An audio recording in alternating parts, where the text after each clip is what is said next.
Well, welcome everyone to another episode of Heat Treat Radio. Very glad if this is your first one. Glad to have you. If you've seen others, welcome back. Today we're going to be dealing with case hardening, or more appropriately, the hardenability of materials.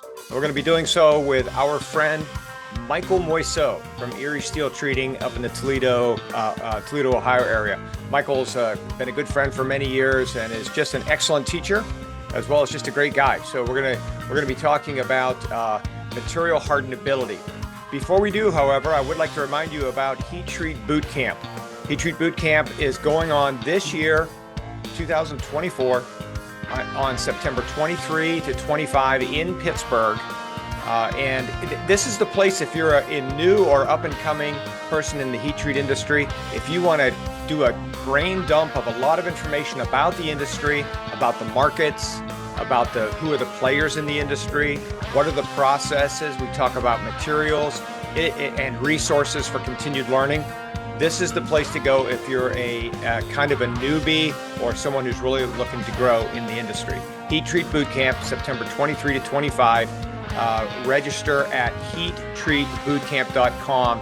And we would like to thank the title sponsors of the Heat Treat Boot Camp, and that is ATP, Aerospace Testing and Pyrometry.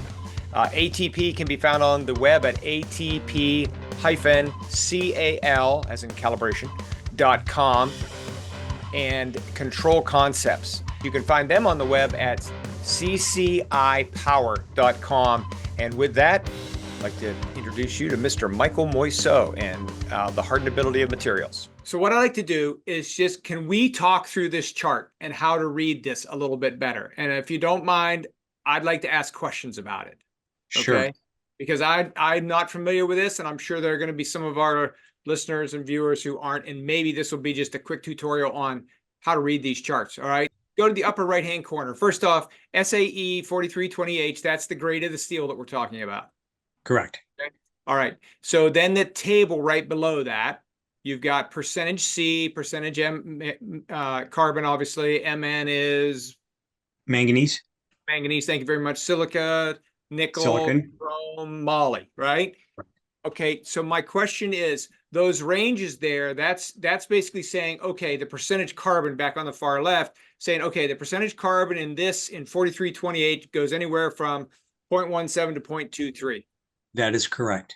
Okay, so there's variability right there, right? Okay, so that's it. So all of those are basically telling you what the ranges are in those alloys in this grade of steel. Okay. That is correct. That's understandable to me. Okay. So then you go down to the top columns of this table below, and it says approximate diameter of rounds with same as quenched hardenability, HRC. Right. Rockwell, in inches, right? Yes. Okay. And then so essentially, yep. So essentially what that is, and then the first three rows are for water quenching. Yes, because that's and the bottom three are for oil quenching. Right, right. Okay, so those numbers, you'll notice on Bethany, if you go over to the second major column, location in round. So you've got a round that you said is what, a 3/4 inch, or what's the size of the round here we're working on? Or doesn't it say? So it can vary. Okay. So Bethany, if you go down to where it shows oil quenching, okay. Which is so the first, where you have that right there. So this column would say that the surface should move to your left. The surface and go to 2 inches. 2 inches right there. There you go. So you go straight down. Going down to the line, bottom, to the curves. Yep. All the way to the bottom, the way to the bottom. Okay. So that's approximately J5. Okay, so the distance from the quenched end in 1/16 of an inch is 5. So that is Jomini position 5. Which is over on the left-hand chart. So you go to Jomini position 5, the hardness limits for that, and you can see that the maximum is Rockwell C41 and the minimum is Rockwell C29. Okay. So the chemistry can vary provided the hardenability at J5 is 29 to 41. That's the acceptable range. That's the acceptable range.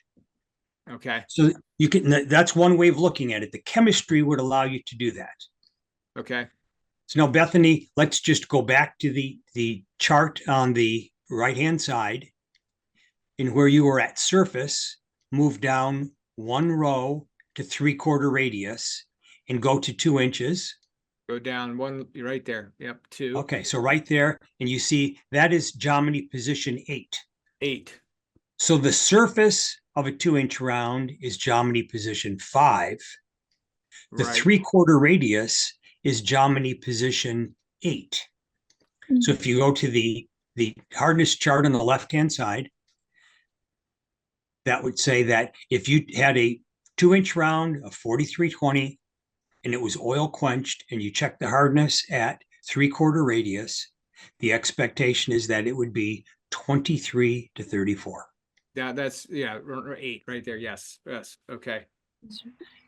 And then if you go back, then you go back to the same chart that we were just at, and you go to the last row, which is and you center, go to 2 inches, which is further to the right. There you go. 2. There it is. It's going to be And a that is Jomini J, 12, roughly. That's Right. J12.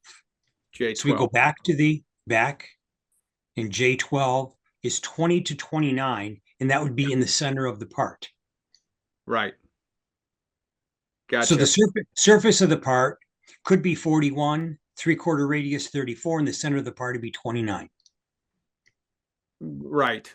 Right. Okay, and that would all meet the criteria.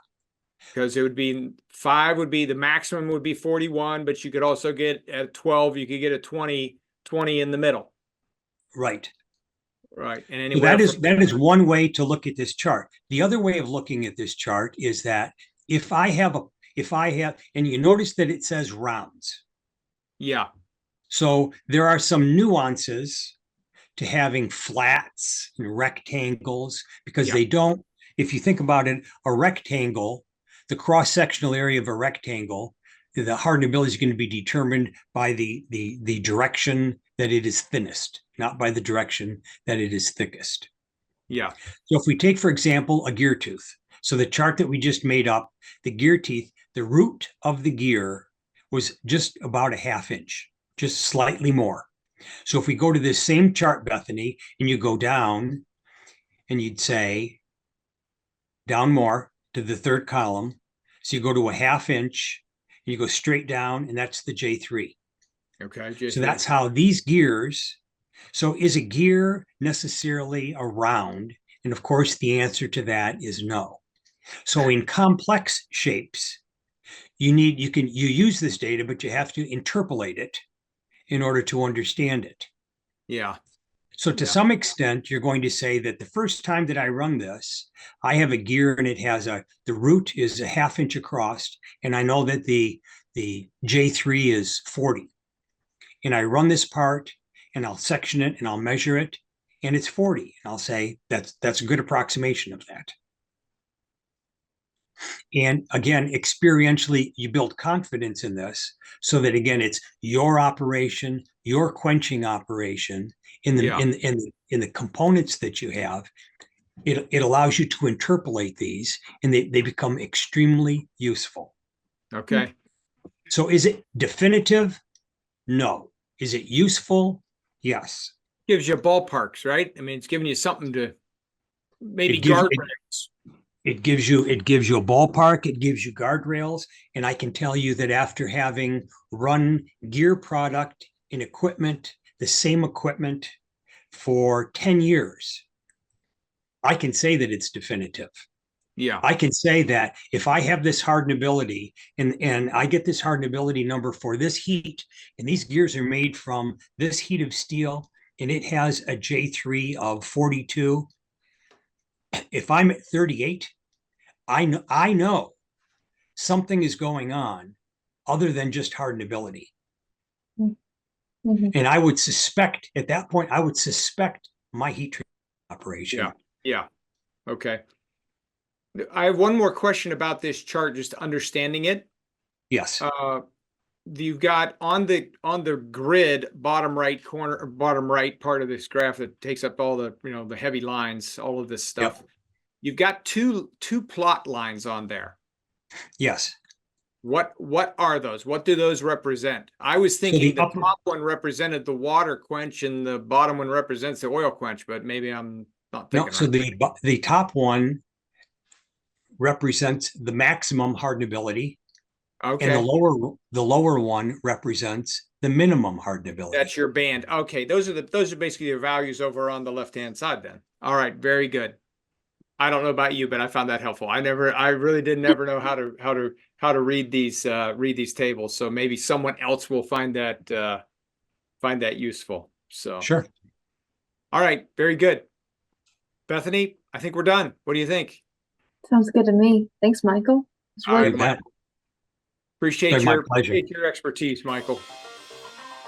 All right, everyone. Thanks for listening. I hope you enjoyed that. I hope you learned something about the hardenability of materials. If you don't mind, if you're enjoying the educational stuff that you hear on Heat Treat Radio, give Heat Treat Radio a 5-star review or a like on whatever platform you listen to: Spotify, Apple Podcasts, SoundCloud, iHeartRadio, Podbean, or you can go to our website and listen also. heattreattoday.com/radio will also get you there. But if you don't mind, give us a 5-star review. That will help others find our podcast. Also, let us know if you'd like to hear another specific topic on Heat Treat Radio. More than happy to accommodate if we can. You can send your suggestions to me. That's Doug at heattreattoday.com. Again, don't forget about Heat Treat Boot Camp coming up September 23 to 25 this year, 2024, in Pittsburgh. You can register at heattreatbootcamp.com. And we do want to, again, thank our title sponsors, Aerospace Testing and Pyrometry and Control Concepts, Inc. Aerospace Testing and Pyrometry on the web at atp-cal.com.